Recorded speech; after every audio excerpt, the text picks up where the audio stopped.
was made. So the entry specifically was at 68.78, so that's going to be somewhere around here, right? So as soon as we broke below the 5-minute range, 68.78, yep, stops just above the 5-minute range or just below, and I was just looking to target the next area, right? So round about here.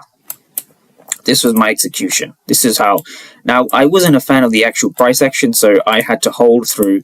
I was thinking of going break even, so if price came and tapped into my zone again, I would have taken a break even, or technically a small loss, 0.5R.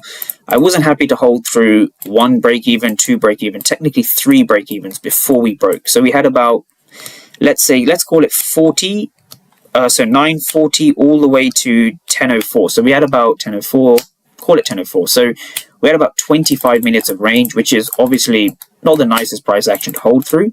But in the end, we did go on to hit our level. And I think I exited here, right? So I exited here, you know, which is something I'm obviously working on still. I exit here, and then, of course, the market just melts, right? We completely melt off that zone. So what we're looking at here in summary was a strong supply, right? This is a strong supply.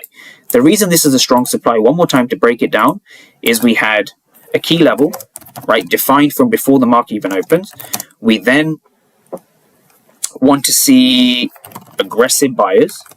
So just write AGG. We want to see aggressive buyers and no reward. So what we're looking is downside follow through, no reward. Follow through, right? Were the aggressive buyers successful in the first 5 minutes? Well, the answer was no, and that's where your execution comes, and you want to drive, you want to hold the trade ideally down to the next level. So this is kind of an overview, a breakdown of how I use footprint charts to catch today's move, you know, down 395 for the day. So that's just a quick overview of how I caught the trade.